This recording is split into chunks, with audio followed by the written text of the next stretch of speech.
Om Swastiastu pemirsa, kembali saya Winata menjumpai Anda dalam Bali Post Talk.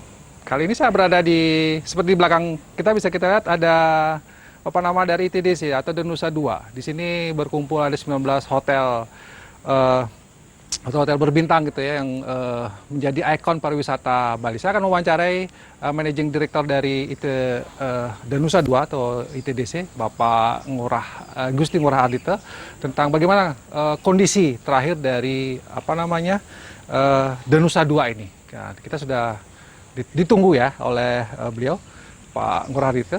Sudah di sana kita. Om Swastiastu, Pak Ngurah. Swastiastu. Pak Win, apa kabar? Ya? Sehat lah ya. Sehat. Tetap semangat ini. Tetap semangat. Ya. Kita sudah jaga jarak, jadi boleh jaga jarak. Ya, boleh pakai masker, tapi tetap jaga jarak. Makasih, nah, walaupun kita tahu bahwa ITDC ini sudah sangat cukup strict ya untuk bagaimana menerapkan protokol kesehatan. Iya. Ada satpam yang juga berjaga. Kita di sini kantornya Pak Ngurah ya? Ya, saya di sini. Ini kantor yang melegenda gitu ya. Sejak tahun 80-an yang sejak awal mulainya pembangunan daripada kawasan Denusa 2 ini. Kalau kita di sini harus dicek dulu. Kita harus dicek dulu. Kita punya fasilitas untuk pengecekan suhu. Udah ada. Saya juga harus dicek ya Pak. Harus dicek. Kita punya hand sanitizer di sini. Begini Pak ya? Iya. Dekat dikit. Iya. 36. Sebentar lebih panas ya dari saya. Oh, ini juga otomatis ya? Ya. Ini kantor ini dibangun tahun 80-an. 80-an ya Pak Ngurah ya? Iya. Kalau apa saja yang kalau di kantor ITDC ini Pak yang katakanlah tempat apa saja di sini gitu ya Jadi kita di kawasan Denusa 2 ini yang dikelola oleh ITDC adalah kawasan dengan luas 350 hektar gitu ya. Kita punya ada hotel yang sudah beroperasi, itu ada 19 hotel yang sudah beroperasi, ada bintang 4 dan lebih banyak sih bintang 5 dan villa yang ada, dan kemudian kita dilengkapi juga dengan beberapa fasilitas untuk perbelanjaan seperti Bali Collection dan lain sebagainya seperti itu. 19. Dan ada lapangan golf juga kita di sini, ada museum Pasifika, dan kemudian juga ada tempat atraksi itu Dive Dan. Oke. Apakah ini sudah merupakan katakanlah 19 hotel dan tadi ada pusat perbelanjaan sudah fix merupakan itu saja, atau ada nanti rencana pengembangan lagi? Ada orang boleh bangun hotel baru lagi misalnya? Kalau saat ini secara lot gitu ya, lokasi sudah terisi. Full ya, memang ada beberapa yang sedang dilakukan peningkatan infrastrukturnya, ada beberapa hotel mungkin yang sedang dibangun juga, tetapi masih di lot yang sudah dikontrak sebelumnya. Jadi kalau lotnya sudah habis lah kata begitu. Sudah tapi berarti mereka akan ya peningkatan pengembangan daripada penambahan fasilitas saja sesuai dengan kontrak yang memang sudah dimiliki dengan kita. Oke, kita bicara tentang bagaimana kondisinya di masa pandemi. Nah, ini yang kan cukup menarik ya. Mulai kapan terdampaknya gitu. Atau sebelum-sebelumnya kita cerita masa indah dulu ya Pak. Masa indah.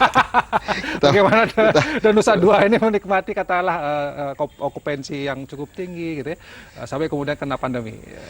Mulai dari 2019 mungkin Pak. Iya, jadi kalau kita lihat historis 2019 ya tentunya saya kira juga di Bali menghadapi kondisi yang bagus gitu ya. Bahkan peningkatannya sampai dengan awal 2020 di mana di bulan Januari 2020 kita mendapatkan kondisi yang luar biasa untuk pariwisata.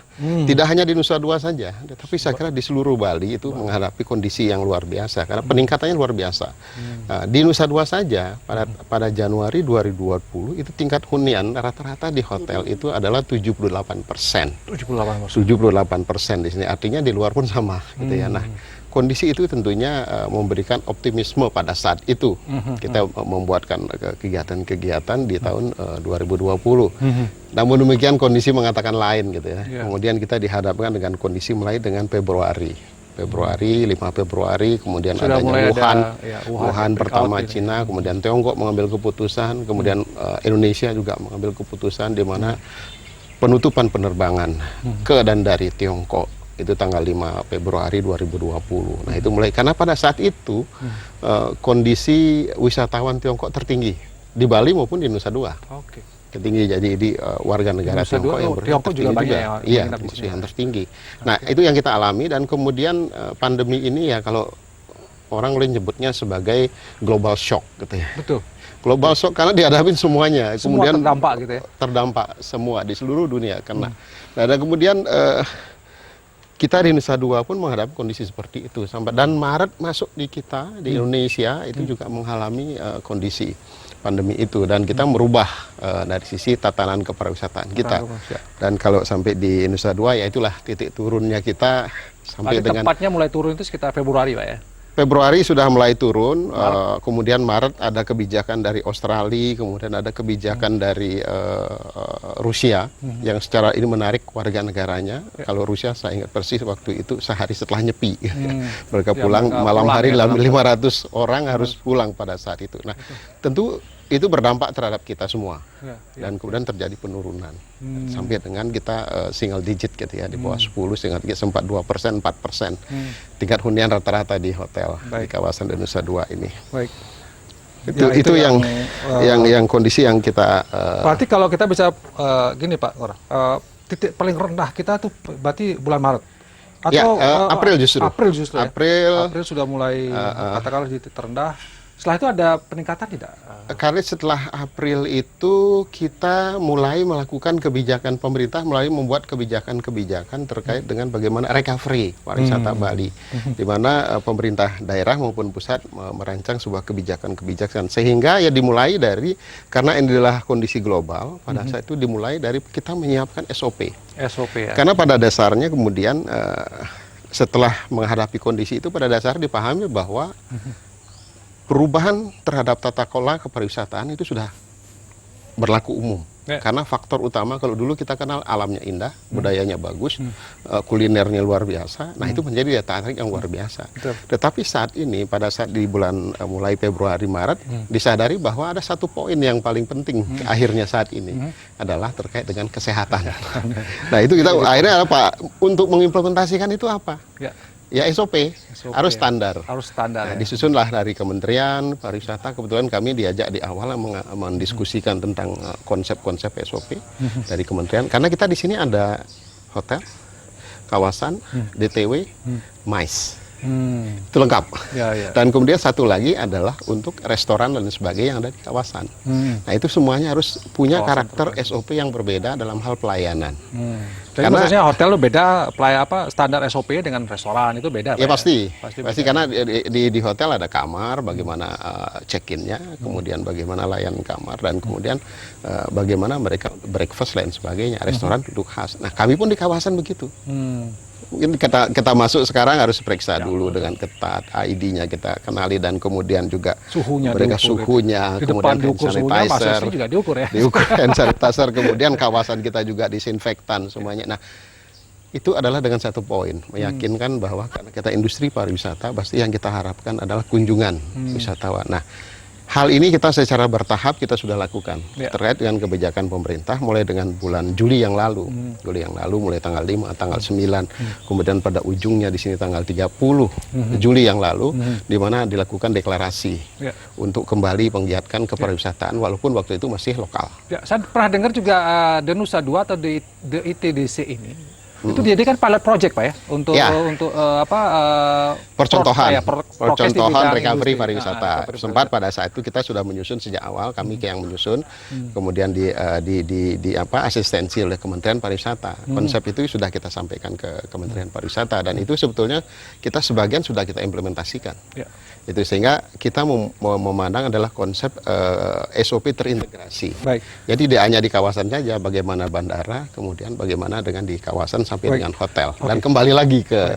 Kalau kita bicara di kawasan di ITDC ini, berarti bagaimana posisi dari pengelola, managing director misalnya, atau manajemennya ini terhadap bagaimana mengawasi prokesnya ini? Apakah melakukan pengawas? Karena kan mereka sendiri yang akan melakukan itu ya, prakteknya gitu ya.